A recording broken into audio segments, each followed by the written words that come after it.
committed the crime. So the ruling was not guilty on the grounds of insanity. And the judge told him, quote, "You will be detained in safe custody, Dr. Minor, until Her Majesty's pleasure be known." So we already know where Minor was sent from the story at the beginning of our first episode. The detention was set to take place at Broadmoor Asylum for the Criminally Insane in the village of Crowthorne in the county of Berkshire. And he was known there officially as file number 742, and was expected to spend the rest of his life there as a, quote, certified criminal lunatic. But we need to describe what his life really was there. It was more than just being a number and a, quote, certified criminal lunatic. Yeah, it was better than you might expect. He got to Broadmoor on April 17th, 1872, and according to that account kept by the Berkshire Record Office that we mentioned in the first part of the podcast, he was described at the time as a thin, pale, and sharp-featured man with light-colored sandy hair, deep-set eyes, and prominent cheekbones. He was considered to be low risk, so he ended up in cell block 2, which was known unofficially, I guess, as the swell block. I like that. Swell block, cell block. It was the lowest security cell block, and it's where prisoners had the most privileges. And since Minor was well-educated and a well-to-do American, he got special treatment there, special freedoms and comforts that a lot of inmates probably didn't get. Almost as soon as he got there, the American consulate in London, for example, made sure that Minor was reunited with his possessions, including his own clothes, his art materials, and his diary. They didn't send him with his surgical instruments, though. They kept those. Don't send a bunch of scalpels over to the guy in the insane asylum. But he also had some money coming in. He had a regular allowance from his family, which gave him the ability to buy stuff or have the hospital purchase things on his behalf. And that made his food a lot better. You know, he'd have poultry and game, steak, biscuits, coffee, sometimes even wine and spirits. But it also allowed him to keep his mind occupied. This was an intellectual man, and he was able to purchase newspapers, engineering papers. He might have used those to get some tips on sturdy building construction, because he was, of course, still extremely troubled by these delusions of people breaking into his room at night.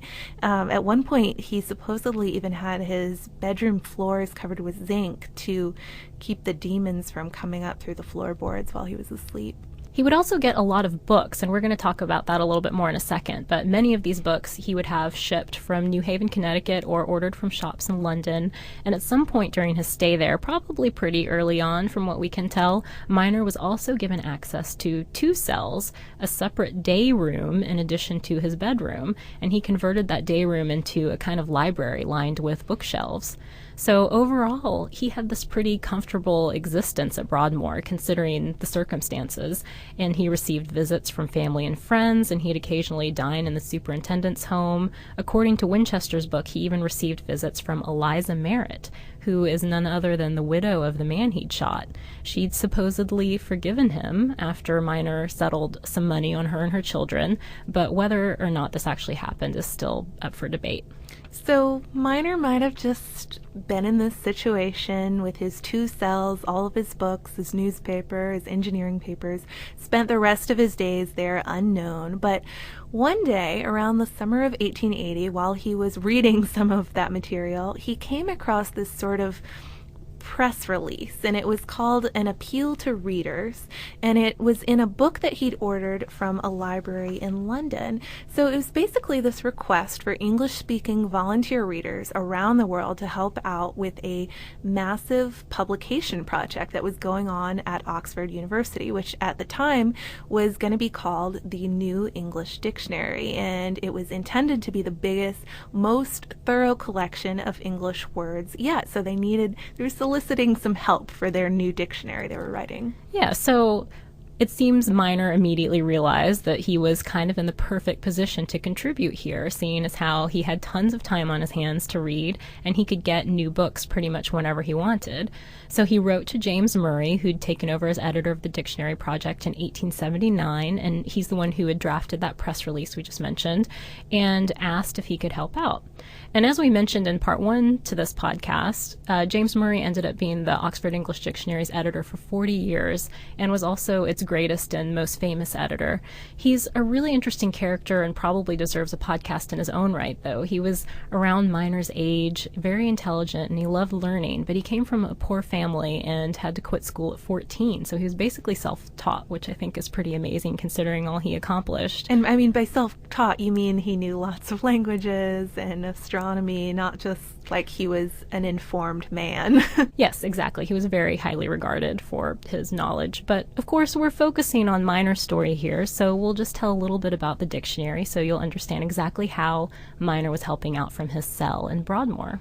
So this grand dictionary project actually started in 1857 with 3 members of London's Philological Society, Richard Trench, Herbert Coleridge, and Frederick Furnivall, who saw some serious deficiencies in the dictionaries that had been published so far, including those by Webster, which we talked about a little bit in the previous podcast, Samuel Johnson, and Charles Richardson.